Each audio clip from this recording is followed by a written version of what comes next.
జ్ఞాపకార్థముగా నుంచు ప్రతి స్థలములోనూ నీ యొద్దకు వచ్చి నిన్ను ఆశీర్వదించదను. దేవుని సహాయం కొరకు చిన్న ప్రార్థన చేస్తాను. మోకరించగలిగినటువంటి వారు మోకరించండి, మోకరించలేనటువంటి వారు దయతో మీ తలలో తోలుసుగా ప్రభుత్వం మీకు మనం చేస్తున్నారు. శాశ్వతమైన ప్రేమతో మమ్మలను ప్రేమిస్తూ విడువక మాడల కూర్చోపిస్తున్న పరలోక పొందిన మా పరమ తండ్రి, ఎంతైనా నమ్మదగిన దేవ యేసు ప్రభువా, యేసుక్రీస్తు వారి నామములో మరొకసారి ఉదయకాల సమయంలో నీ మందిరంలో చేరి మిమ్మల్ని ఆరాధించినట్లుగా, పూజించినట్లుగా, కీర్తించినట్లుగా, కొనియాడినట్లుగా, గర్పొచ్చినట్లుగా మీరు అనుగ్రహించిన దివ్యమైన తరుణాన్ని బట్టి మిమ్మల్ని స్తుతిస్తూ ఆరాధిస్తున్నారు. మీ ప్రేమంతుడిని బట్టి మిమ్మల్ని స్తుతిస్తూ ఆరాధిస్తున్నారు. మీ నమ్మకత్వాన్ని బట్టి మిమ్మల్ని స్తుతిస్తూ ఆరాధిస్తున్నారు. మాకు చాలా దేవుడు, మా మంచి దేవుడు, నమ్మదగిన దేవుడు, నమ్మదగిన సహాయకుడు, మీరు మాకు ముందులకై మిమ్మల్ని స్తుతిస్తూ ఆరాధిస్తున్నారు.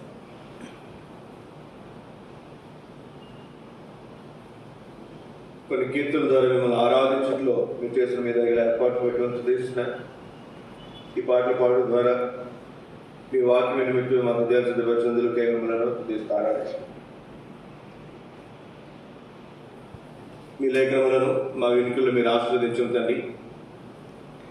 నా వరకు నేను అప్రముఖస్తుడు, నా పితృడు మీ కలవరి రక్త ప్రోక్షణ తెచ్చుకుంటుండగా నా ఆత్మ ప్రాణ దేహం మీరు కడుగు పవిత్ర పరిశుద్ధపరచము. మీ ఆత్మ మీరు అభిషేకించు, మీ ఆత్మ సాయంత్రం మీరు అనుగ్రహించము. మీరు ఆత్మ కనుక మిమ్మల్ని ఆరాధించు, వారు ఆత్మతో సత్యముతో ఆరాధించగల కనుక మేము అందరం కూడా మిమ్మల్ని ఆత్మతో సత్యముతో ఆరాధించట్లుగా మమ్మలను మీరు సిద్ధపరచు. ఈ సమయాన్ని మీరు మాకు ఆశీర్వాదకరంగా మీకు మీ కృప మెండుగా మీరు మాకు అనుగ్రహించు. మీకే వందనములు స్తోత్రములు చెల్లించుకొచ్చు. సమస్త మహిమ ఘనత ప్రభావం కారణం యేసు పరిశుద్ధ నామములో స్తుతించి ప్రార్థించి అడిగి వేడుకుంటున్నాము తండ్రి, ఆమేన్.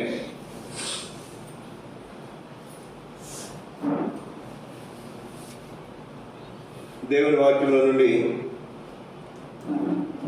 నిర్గమకాండము 20వ అధ్యాయం 20వ అధ్యాయము 24వ వచనం లేదా 22, 23, 24 వచనాలు అందరం కలిసి చదువుకుందాం. నిర్గమకాండం 20వ అధ్యాయము 22, 23, 24 వచనాలు అందరం కలిసి. యెహోవా మోషేతో ఇట్లనెను, ఇశ్రాయేలుతో ఇలాగూ చెప్పుము, నేను ఆకాశం నుండి మీతో మాట్లాడుతునని మీరు గ్రహించుదురి. మీరు నన్ను కొలుచుచు వెండి దేవతలను బంగారు దేవతలను చేసుకొనకూడదు. మంటి బలిపీఠమును నా కొరకు చేసి దాని మీద నీ దహన బలులను, సమాధాన బలులను, నీ గొర్రెలను, నీ ఎద్దులను అర్పింపులను నేను నా నామమును జ్ఞాపకార్థముగా నుంచు ప్రతి స్థలంలోనూ నీ వద్దకు వచ్చి నిన్ను ఆశీర్వదించదను. దేవుని వాక్యంలో రాబడినటువంటి మాట మన అంశము ఆశీర్వాదము. మన దేవుడు ఆశీర్వదించేవాడు. ఏం చేస్తాడండి? ఆశీర్వదించేవాడు. గత వారం మనం చూస్తూ వచ్చాం, దేవుడు సృష్టించి మానవుని నిర్మించి ఆయన చెప్పినటువంటి మొట్టమొదటి మాట వారు ఏం చేశారు చెప్పండి? ఆశీర్వదించాడు. రండి ఒక మాట మనం చదువుకుందాం. గత వారం మనం చదివినటువంటి మాట ఆదికాండం 1వ అధ్యాయం 28వ వచనం. దేవుడు వారిని ఆశీర్వదించెను. స్త్రీని పురుషుని నిర్మించి మొట్టమొదటిగా వారిని ఏం చేశాడంట? ఆశీర్వదించాడు. మన దేవుడు ఆశీర్వదించేవాడు. మన దేవుడు ఆశీర్వదించేవాడు. ఈ ఆశీర్వదించే దేవుడు దాని గురించిన సంగతులు ఆది కాండంలో ఉన్నటువంటి తలంపులను ఆధారం చేసుకుని గత రోజునం దేవుని వర్తమానాలు మనం వింటూ వచ్చాం. ఇప్పుడు నిర్గమాకాండం నుంచి నిర్గమాకాండము, లేవీకాండము, సంఖ్యాకాండములు ఉన్నటువంటి తలంపులను ఆధారం చేసుకుని మనం దేవుని వర్తమానాలు మనం ఈ ప్రవచనం మనం వినేవారంగా మనం ఉంటాం. ఇప్పుడు రండి, దేవుడు కేవలం ఆశీర్వదించేవాడు మాత్రమే కాదు, ఏం చేస్తాడంట? 20 అధ్యాయం నిర్గమాకాండము 24 వచనం చివరి మాట, నేను నా నామమును జ్ఞాపకార్థముగా నుంచి ప్రతి స్థలములోనూ నీ యొద్దకు వచ్చి నిన్ను ఆశీర్వదించాను. ఈ దేవుడు ఏం చేస్తాడంట? నీ యొద్దకు వచ్చి నిన్ను ఆశీర్వదిస్తాడంట. మన యొద్దకు వచ్చి మనల్ని ఆశీర్వదిస్తాడంట. ఎంత ఆశ్చర్యకరమైనటువంటి మాట చూడండి, ఎంత ఆశ్చర్యకరమైనటువంటి మాట చూడండి. ఇప్పుడు మనకి ఏదైనా కావాలనుకునండి, ఉదాహరణకి రేషనే మనకు కావాలి. ఇంతకుముందు రేషన్ షాప్కి వెళ్ళేవాళ్ళు. ఇప్పుడు వెహికల్ ఒక వీధికి వస్తుంది, వీధిలో ఒక మూల దగ్గరికి మనం లేదా పలానా చోటుకి పలానా ఇంటి దగ్గరికి మనం వెళ్తున్నాం. మన ఇంటికి వెళ్ళినా డోర్ డెలివరీ అయినా సరే డోర్ దగ్గరికి అయినా మనం ఏం చేయాలి చెప్పండి? వెళ్ళాలి. ఫ్లిప్కార్ట్లో, అమెజాన్లో రకరకాలు ఆన్లైన్లో మనం ఆర్డర్ చేసినప్పుడు వాడు ఇంటికి తీసుకొచ్చిస్తాడు. వాడు ఇంటికి తీసుకొస్తాడు, ఇంట్లోకి వస్తాడా? ఇంటి గుమ్మం దగ్గరికి వస్తాడు. అక్కడి వరకు మనం ఏం చేయాలి? వెళ్ళాలి. కానీ దేవుని వాక్యం మనం చూస్తే మన దేవుడు ప్రభువైన యేసుక్రీస్తు వారు ఎవరంటేనా ఆశీర్వదించేవాడు, నీ యొద్దకు వచ్చి నిన్ను ఆశీర్వదించేవాడు. ఉదయకాల సమయంలో దేవుడు మనకు జ్ఞాపకం చేసినటువంటి ప్రాముఖ్యమైనటువంటి తలంపు, మన దేవుడు ఎవరంటే మన యొద్దకు వచ్చి మనలను ఆశీర్వదించేవాడు. ఇప్పుడు నేను ఒక 2 తలంపులు ప్రాముఖ్యంగా మీకు జ్ఞాపకం చేస్తాను. నేను రండి, దేవుని వాక్యంలో ద్వితీయోపదేశకాండం 12వ అధ్యాయం 5వ వచనం. ద్వితీయోపదేశకాండం 12వ అధ్యాయం 5వ వచనం.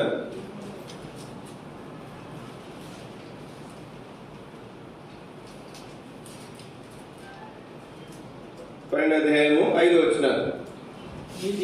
మీ దేవుడు యెహోవా మీ సమస్త గోత్రములలో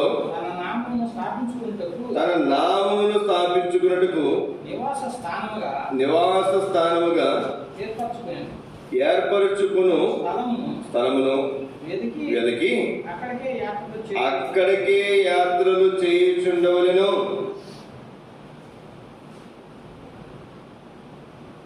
దేవుడు ఒక నివాస స్థానమును,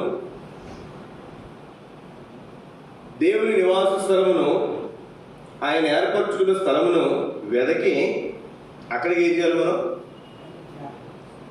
అక్కడికి మనం యాత్రలు చేయాలి. దేవుడు నివసించే స్థలం, దేవుని నివాస స్థలం. పాత నిబంధనలో ప్రత్యక్ష గుడారాన్ని మనం చూస్తాం. తర్వాత సొలొమోను కాలంలో మందిరంగా మార్చబడింది. క్రొత్త నిబంధనలో మన హృదయమే దేవుని ఆలయము.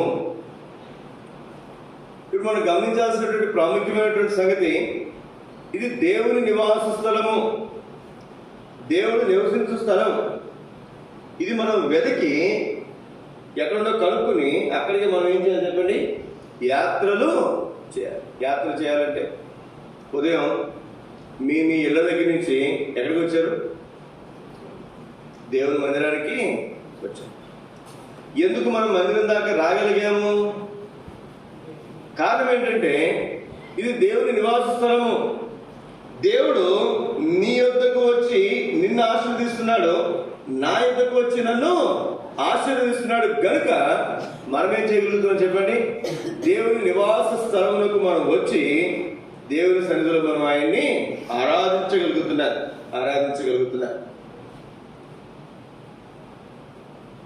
ఈ మొట్టమొదటి తలంపుల గురించి మనం ఆలోచన చేస్తే, దేవుడు మన యొద్దకు వచ్చి మనను ఆశీర్వదించేవాడు.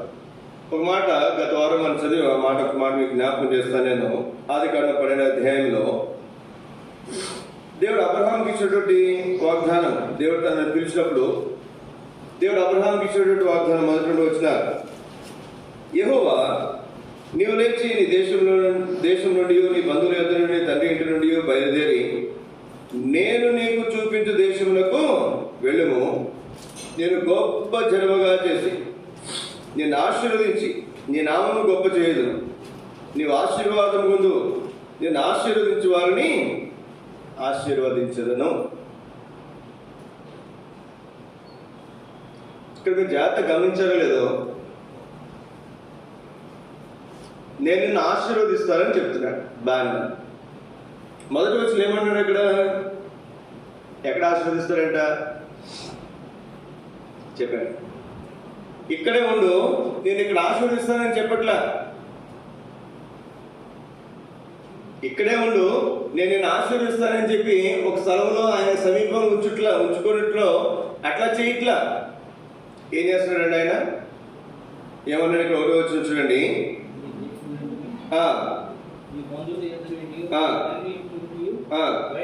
బయలుదేరి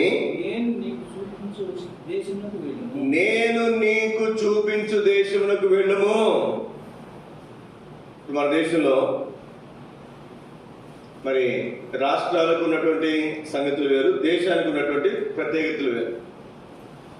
ఉదాహరణకి మనం మొబైల్ ఫోన్లు వాడుతున్నాం, అందులో నెట్వర్క్ కోసం Jio sim, Airtel sim, BSNL, Vodafone, ఐడియాను ఏమో మనం వాడుకుంటాం. ఇవి ఎంతవరకు వస్తాయి చెప్పండి? ఎంతవరకు వస్తాయి? ఆ టవరు ఎంత పరిధి వరకు అయితే ఉంటుందో అంత పరిధి వరకే సిగ్నల్ మనకి వస్తుంది. ఆ పరిధి దాటితే రాదు.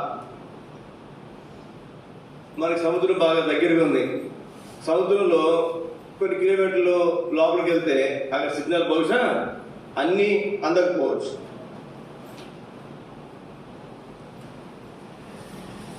ఇప్పుడు ఈ మధ్యన కొత్తగా మన దేశంలో ఇప్పుడు వస్తుంది అంటున్నారు.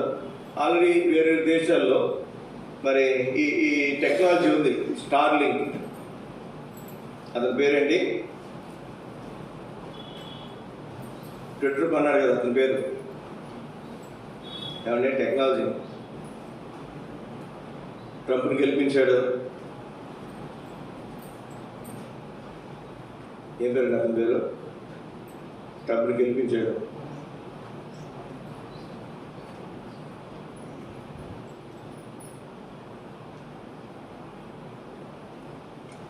ఇప్పుడు మన దేశంలో అంబానీ ఎట్లానో అమెరికాలో కూడా అట్లాంటి వాడు. అతను ఒక ఇంటర్నెట్ అతను ఇప్పుడు ఫస్ట్లో మనకి బిఎస్ఎన్ఎల్ ఉండేది, తర్వాత ఎయిర్టెల్, ఐడియా వచ్చినాయి, తర్వాత ఇప్పుడు జియో వచ్చింది. జియో స్టార్టింగే 4G. టెక్నాలజీ కానీ స్పీడ్ కానీ చాలా ఎక్కువ ఉంటుంది మిగిలిన వాటితో పోల్చుకుంటే. ఇప్పుడు ఇది స్టార్లింక్ అంట. ఏంటిది? స్టార్లింక్. దీనికి టవర్లు అవసరం లేదు. ఎక్కడి నుంచి వస్తుంది ఇంటర్నెట్? శాటిలైట్. మనకి శాటిలైట్ ఉంటుంది కదండి. శాటిలైట్ మన దేశం పైకి ఒక శాటిలైట్ వదులుతాడు వాడు. ఆ శాటిలైట్ దగ్గర నుంచి ఆ దేశం మొత్తం ఇంటర్నెట్ వస్తుంది. రష్యా ఉక్రెయిన్ యుద్ధంలో ఉక్రెయిన్కి మరి రష్యా ఏం చేసిందంటే ఇంటర్నెట్, కరెంటు అన్నీ కూడా ఆఫ్ చేసింది. అట్లాంటి పరిస్థితుల్లో అమెరికా సపోర్ట్ ఉక్రెయిన్కి ఉంది కాబట్టి మరి ఇతను స్టార్లింక్ టెక్నాలజీ ద్వారా వాళ్ళకి ఇంటర్నెట్ ఇవ్వగలిగాడు. ఇప్పుడు ఆ ఇంటర్నెట్ స్టార్లింక్ అనే కంపెనీ మన ఇండియాకి వచ్చేస్తుందేమని జియో వాళ్ళు, ఎయిర్టెల్ చాలా భయపడిపోతున్నారు. ఎందుకని? ఒకవేళ స్టార్లింక్ అనేది కనుక మన ఇండియాకి వస్తే ఒక 4-5 శాటిలైట్లు వదిలేస్తారంటే మన ఇండియా మొత్తంలో. నువ్వు ఏ మూలకి వెళ్ళు, సముద్రంలోకి వెళ్ళు, లేదా మనుషులు లేనటువంటి మరి ఆ ప్రాంతం మారుమూల ప్రాంతానికి వెళ్ళు, ఏ మూలకు పోయినా సరే నీకు సిగ్నల్ ఎక్కడ కూడా ఆగదు, ఇంటర్నెట్ స్పీడ్ ఎక్కడ కూడా తగ్గదు. గుర్తొచ్చిన పేరు మస్క్, ఇలాన్ మస్క్.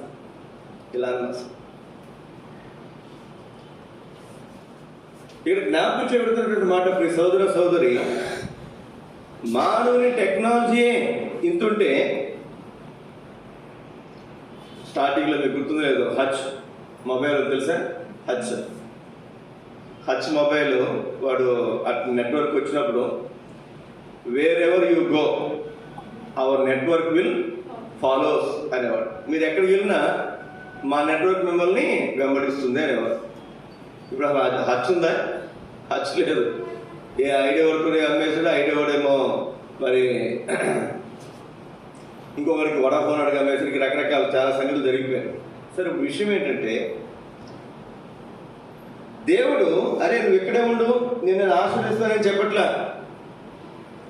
నేను నీకు చూపించే దేశానికి నువ్వు వెళ్ళు, నేను అక్కడికి నీ దగ్గరికి వచ్చి నేను నిన్ను ఆశీర్వదిస్తాను. మీరు జాగ్రత్తగా ఆలోచించేయండి. మన దేశం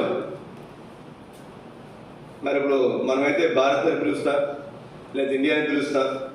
హైందవ సోదరులకి హిందుస్థాన్ అని పిలవాలని వారి ఆశ. ఏమని పిలవాలని? హిందుస్థాన్ అని పిలవాలని వారి ఆశ.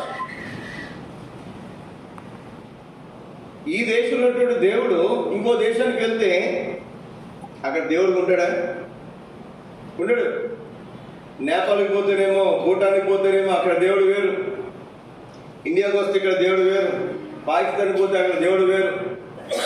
కానీ జ్ఞాపకం పెట్టుకో ప్రియ సోదర సోదరి, నువ్వు ఏ దేశానికి పోయినా యేసుక్రీస్తు వారు దేవుడు అన్న సంగతి అందరికీ తెలుసు.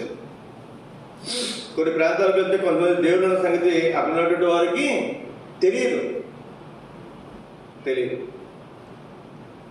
ఈ మొత్తంలో మనం గమనించాల్సినటువంటి ప్రాముఖ్యమైనటువంటి సంగతి, యేసుక్రీస్తు వారు అందరికీ ప్రభు, యేసుక్రీస్తు వారు అందరికీ దేవుడు.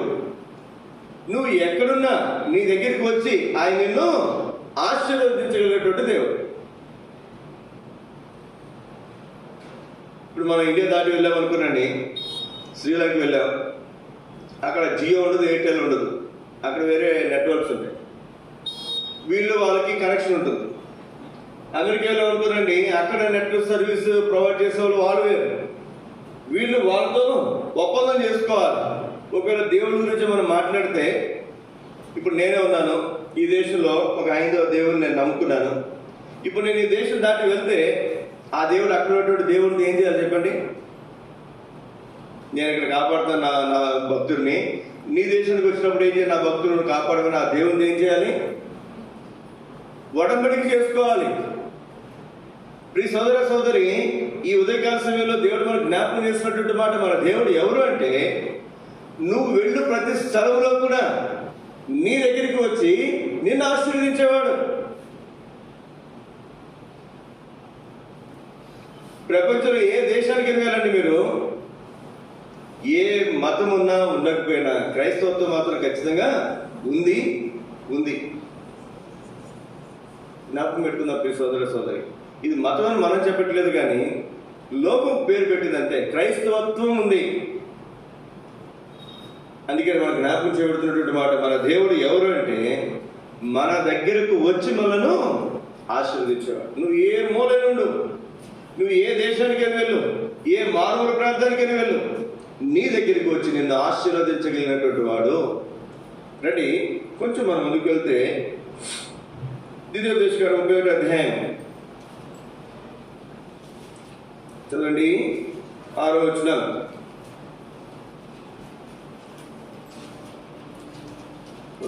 ద్వితీయోపదేశకాండం 31వ అధ్యాయము 6వ వచనం. వారిని చూసి దిగులు పడకుడి, నీతో కూడా వచ్చువాడు నీ దేవుడైన యెహోవాయే. ఆయన నిన్ను విడువడు, నిన్ను ఎడబాయడు. వారిని చూసి దిగులు పడకుడి, భయపడకుడి. ఒక ప్రాముఖ్యమైనటువంటి సంగతి మీకు జ్ఞాపకం చేస్తున్నారు, మీరు తప్పుగా అనుకో. ఈ లోకంలో అనేక మంది దేవుళ్ళు దేవతలు అనే గొడవలు చాలా మంది ఉన్నారు. ఇప్పుడు హైందవ సిద్ధాంతం ప్రకారం, హైందవ మతం ప్రకారం మీకు చదువు కావాలనుకోనండి, ఎవరి దగ్గరికి వెళ్తారు? డబ్బు కావాలనుకుని ఎవరి దగ్గరికి వెళ్తారు? నీరు కావాలనుకుని ఎవరి దగ్గరికి వెళ్తారు? ఇంకోళ్ళు కావాలనుకుని ఎవరి దగ్గరికి వెళ్తారు? రకరకాల దేవతలు ఉన్నారు, రకరకాల దేవతలు ఉన్నారు. కానీ ఈయన ఒకవేళ ఏదైనా భయం వచ్చింది అనుకోండి, ఏదైనా భయం వేసింది అనుకోండి, రాత్రి పడుకున్నప్పుడు నిద్రలో భయం వేసింది, ఎవరు తలుచుకుంటారు? ఒక్కొక్క దేవుడిని తలుచుకుంటారు. ఒక్కొక్క సంగతికి ఒక్కొక్క దేవుడు ఉన్నారు వాళ్ళకి. మనకు ఏ కష్టం వచ్చినా, ఏ ఇబ్బంది వచ్చినా, మనకి చదువు కావాలన్నా, జ్ఞానం కావాలన్నా, డబ్బు కావాలనుకున్నా, ధైర్యం కావాలనుకున్నా, మన నోటి నుండి వచ్చేది ఒకే ఒక్క మాట. ఎవరు? యేసుక్రీస్తు. ఈ సోదరి ఇక్కడ జ్ఞాపకం చేయబడుతున్నటువంటి మాట, యుద్ధానికి వెళ్తున్నారంట. యుద్ధానికి వెళ్తున్నప్పుడు దేవుడు ఏమంటాడు? అమ్మో, మీరు యుద్ధానికి వెళ్తున్నారా? నేను రాను అంటున్నాడు ఆయన. మీరు యుద్ధానికి వెళ్తున్నప్పటికీ కూడా వారి దిగులు పడవద్దు, నీతో కూడా వచ్చేవాడిని దేవుడైనా యెహోవాయే. చదవండి, ఎందుకు వచ్చినాం? నీ ముందర నడుచువాడు యెహోవా, ఆయన నీకు తోడై ఉండును, ఆయన నిన్ను విడవడు, నిన్ను ఎడబాయడు. భయపడకుము, విస్మయం పొందకుమని ఇశ్రాయేలులందరూ ఎదుట అతనితో చెప్పెను. నీ ముందర నడుచువాడు, నీతో కూడా వచ్చేవాడు మాత్రమే కాదు, ఆయన ఏం చేస్తాడంట? ముందర నడుస్తాడంట. ముందర నడవాలంటే ఏం కావాలి చెప్పండి?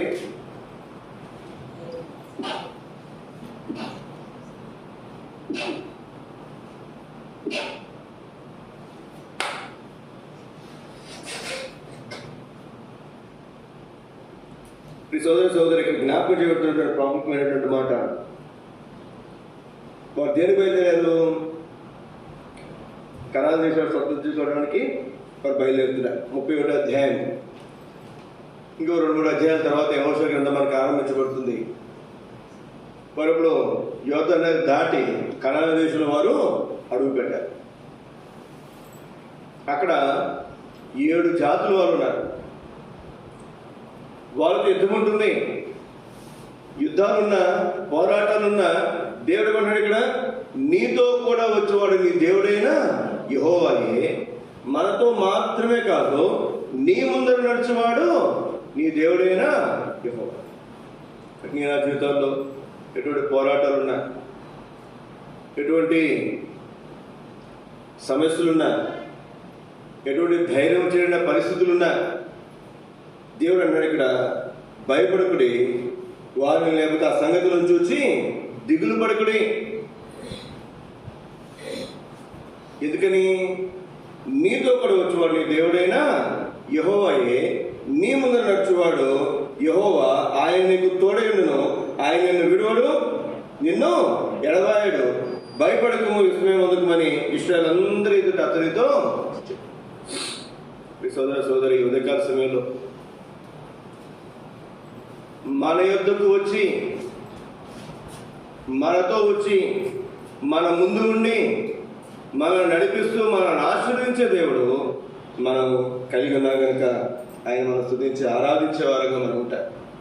కీర్తన కదా 5-6 వచనాలు, 18వ కీర్తన 5-6-7 వచనాలు చూడండి. ఇరుగునందుండి నేను యెహోవాకు మొరపెట్టితిని, విశాల స్థలమందు యెహోవా నాకు ఉత్తరమిచ్చెను. యెహోవా నా పక్షమున ఉన్నాడు, నేను భయపడను. నరులు నాకేమి చేయగలరు? నరులు నాకేమి చేయగలరు? ఎందుకని? యెహోవా నా పక్షమున ఉన్నాడు. 7వ వచనం కూడా, యెహోవా నా పక్షము వహించి, యెహోవా నా పక్షము వహించి నాకు సహకారి అయి ఉన్నాడు. నాకు సహకారి. ఎవరంట సహకారి? సహకారి ఎవరు చెప్పండి? నా దేవుడిని యెహోవా నాకు సహకారి. ఎంత ఆశ్చర్యకరమైనటువంటి మాట, ఎంత అద్భుతమైనటువంటి మాట చూడండి. నలుగురు నాకేమి చేయగలరు? ద్వితీయోపదేశకాండం 20వ అధ్యాయం 4వ వచనం, ద్వితీయోపదేశకాండము 20వ అధ్యాయము 3-4 వచనాలు.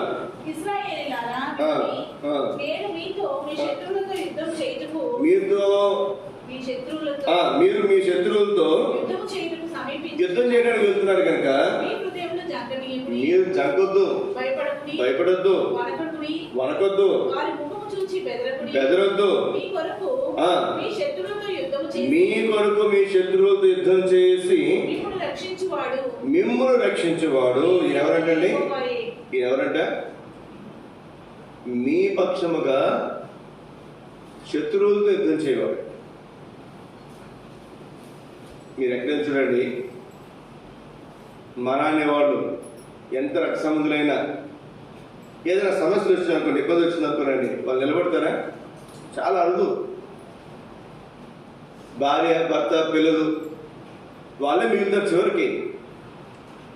పెళ్ళి లేకపోతే అన్నదమ్ములు అక్షయులు కూడా మనతో పాటు బహుశా ఉండకపోవచ్చు. ఎన్ని పోరాటాలు వచ్చినా, ఎన్ని ఇబ్బందులు వచ్చినా, ఎన్ని కష్టాలు వచ్చినా ఈయన మనతో ఉండేవాడు, మన ఎదురుకు వచ్చేవాడు, మన పక్షంగా ఉండేవాడు, మనకు సమీపంగా ఉండేవాడు, మన పక్షంగా మనకు సహకారంగా ఉన్నటువంటి వాడు నీ వద్దకు వచ్చి నిన్ను ఆశీర్వదించేవాడు, నీతో కూడా వచ్చేవాడు, నీ ముందర నడుచువాడు. అంతేకాదు, నలుగురు నాకేమి చేయగలరు, నేను భయపడాల్సిన అవసరంలా. శత్రువులు చూసి మనం భయపడాల్సిన అవసరము లేదు. ఎందుకని? మన దేవుడు మన ముందుండి మనల్ని నడిపించాడు. రండి, ఇంకో ప్రాముఖ్యమైనటువంటి తలం మీకు జ్ఞాపకం చేసి ముగిస్తాను నేను. సంఖ్యాకాండం 6వ అధ్యాయం 22, 23, 24 వచనాలు చదవండి. ఏడాది గొర్రెపిల్లను, సంఖ్యాకాండం 6వ అధ్యాయం 22 నుంచి. యెహోవా మోషేకు ఇలాగ సెలవిచ్చెను, నీవు అహరోనుతోనూ అతని కుమారులతోనూ ఇలాగను మీరు ఇశ్రాయేలుకు ఇలాగు దీవింపవలెను. యెహోవా నిన్ను ఆశీర్వదించి, మీరు ఇశ్రాయేలు ప్రజలను ఏం చేయాలంట? ఇలాగు దీవించాలి. ఇశ్రాయేలు ప్రజలను దీవించే విధానం, దేవుడు ఇశ్రాయేలు ప్రజలను దీవించడానికి ఎవరు ఏర్పరుచున్నాడండి? అహరోనును అతని కుమారులను, ఇంకొక మాటలు చెప్పాలంటే యాజకులను, లేకపోతే ప్రస్తుత కాలంలో సేవకులను. ఎందుకు ఏర్పరుచున్నాడంట? ఎందుకండి? ఎందుకు మాట్లాడు? ఇలాగూ దీవించవలెను.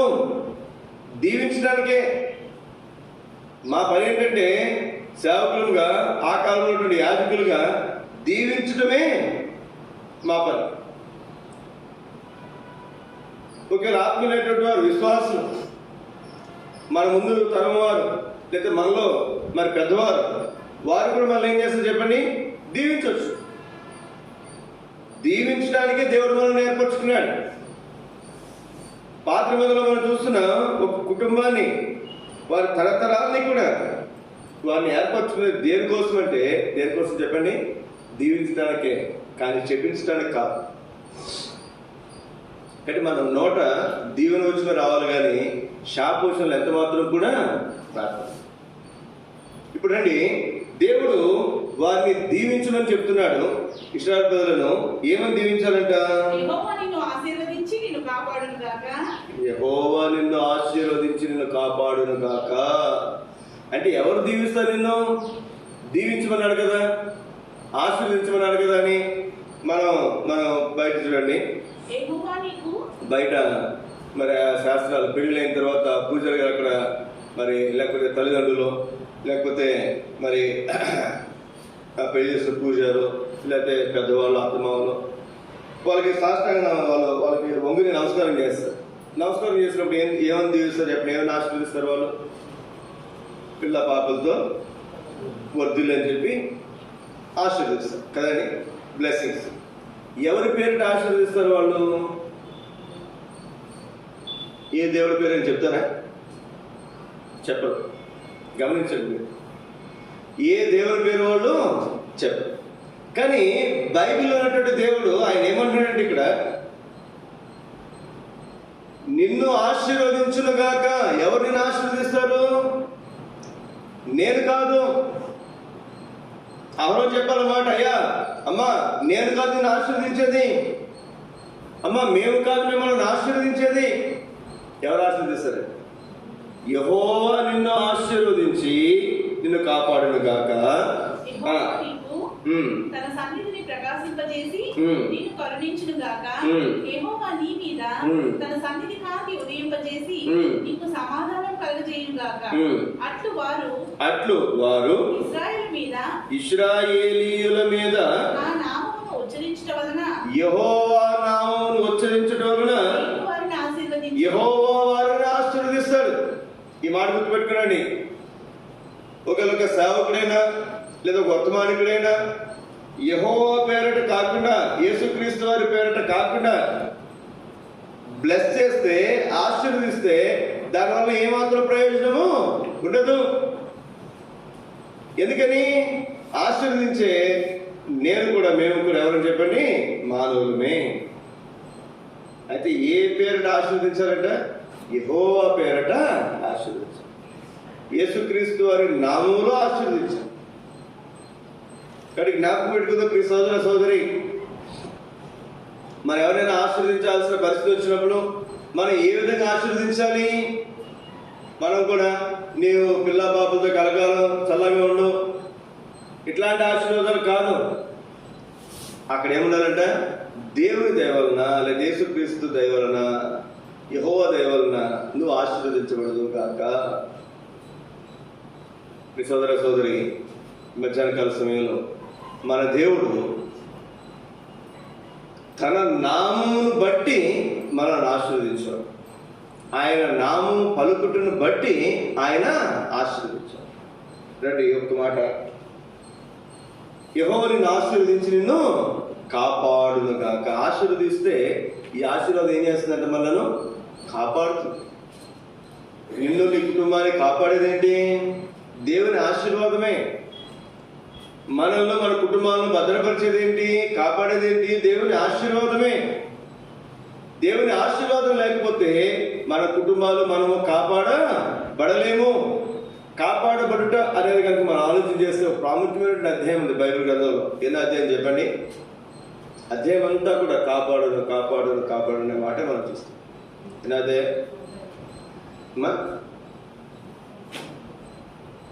చెప్పండి. అంటే మీరు మిమ్మల్ని కాపాడుకోగలరు కనుక బైబిల్ గ్రంథంలో ఆ అధ్యాయం ఎక్కడుందో మీకు అవసరం లేకుండా పోయింది, అంతేనా? చదువు 121 అధ్యాయం, కీర్తన గ్రంథం 121 అధ్యాయం. ఈ అధ్యాయంలో ఎన్నిసార్లు కాపాడనే మాట మీరు చెప్పాలనుకున్నారు? చదవండి, ఆ అధ్యాయం మొత్తం చదవండి. 121 కీర్తన. నా కన్నులు ఎత్తుచున్నాను, నాకు సహాయం ఎక్కడ నుండి వచ్చును? యెహోవా వల్లే నాకు సహాయం కలుగును. ఆయన భూమి ఆకాశములను సృజించిన వాడు. ఆయన నీ పాదము తొట్టిల్లనీయుడు. ఆయన నీ పాదము తొట్టిల్లనీయుడు. నిన్ను కాపాడువాడు కునుకడు. నిన్ను కాపాడువాడు కునుకడు. కాపాడువాడు కునుకడు. ఇశ్రాయేలు కాపాడువాడు కునుకు నిద్రపోడు. యెహోవాయే నిన్ను కాపాడువాడు. యెహోవాయే నిన్ను కాపాడువాడు.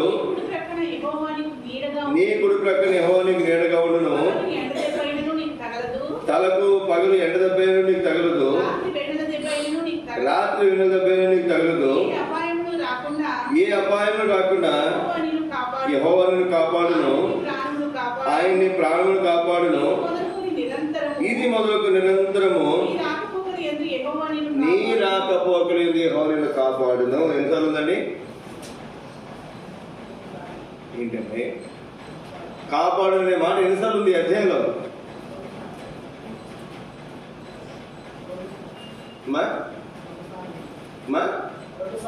రెండు సార్లు.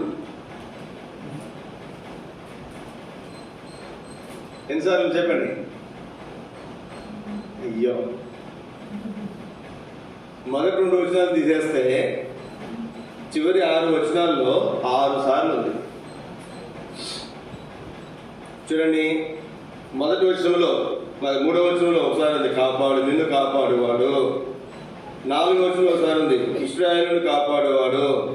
5వ వచనంలో ఒకసారి ఉంది యెహోవా నిన్ను కాపాడువాడు. 7వ వచనంలో 2 సార్లు ఉంది ఈ అపాయం రాకుండా ఎవరు నిన్ను కాపాడును, ఆయన నీ ప్రాణమును కాపాడును. 8వ వచనంలో 6వసారి నీ రాకపోగలింది యెహోవా నిన్ను కాపాడును. ఈ అధ్యాయంలో 6 వచనాలు, చివరి 6 వచనాల్లో 6 సార్లు, అంటే ఇంచుమించుగా ప్రతి వచనంలో ఒక్కొక్కసారి మనం చూస్తాం. ఎంత ఆశ్చర్యకరమైనటువంటి మాట. ఆయన కాపాడేవాడు. ఇంతకుముందు కూడా ఒకసారి మీకు చెప్పాను, ఈ సందర్భం వచ్చినప్పుడల్లా కూడా నేను మాట చెప్తాను.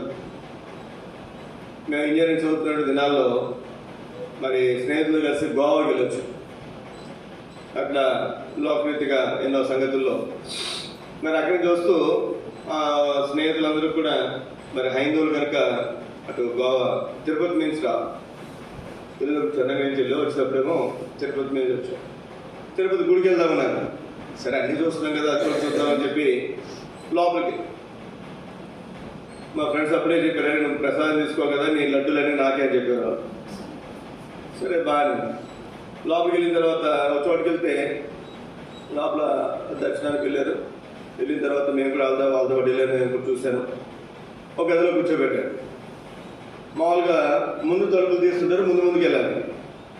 లేదు వెనక తలుపులు తీస్తుంటే వెనక ఏదో ఒక డైరెక్షన్లో వెళ్ళాలి. ముందుకు వెనక ఒక డైరెక్షన్లో పోవాలి. ఒక గద్దరతో అట్లా వెళ్ళాలి. ఓ సమయం రాత్రి 11:30 టైం వెళ్ళినప్పుడు, రాత్రి 10 అయింది టైము.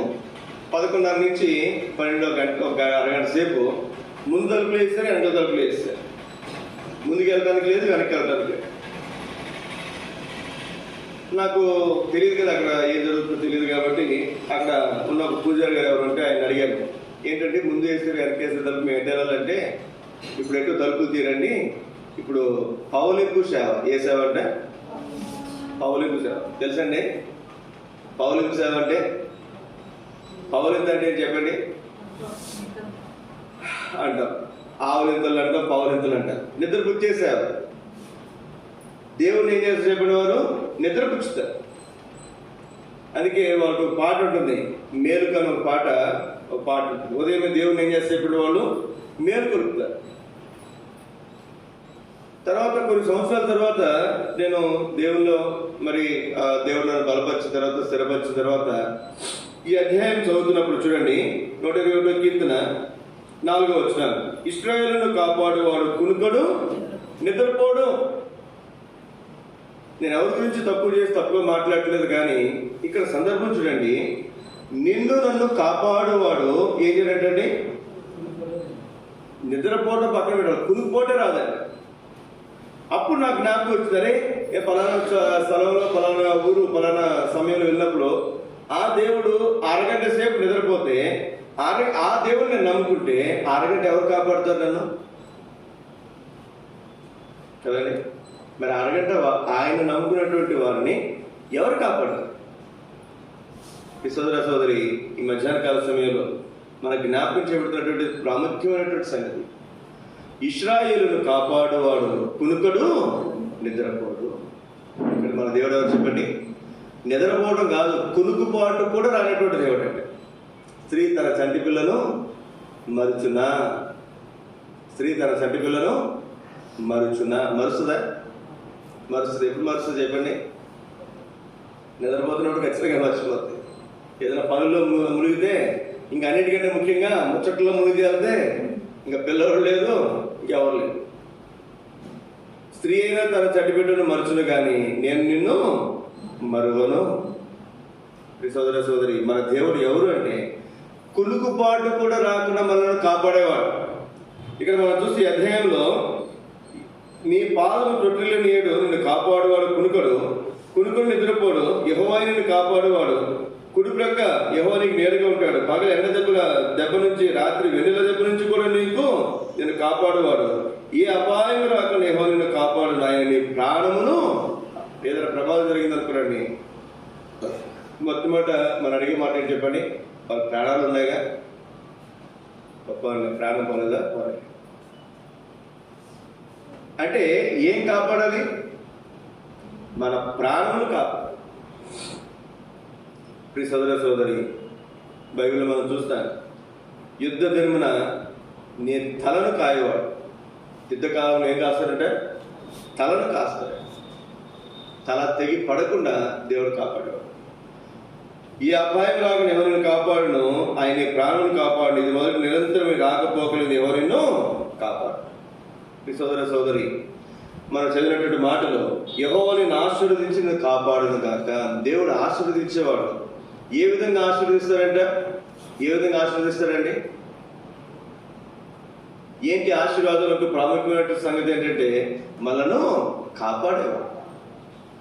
యెహోవాని ఆశీర్వదించి కాపాడును గాక. బట్ ఈ ఆశీర్వాదంలో మరి ఇంత కాపుదల, ఇంత భద్రత దేవుడు మనకు అనుగ్రహించాడు. మన దగ్గరకు వచ్చి మనను ఆశీర్వదించేవాడు.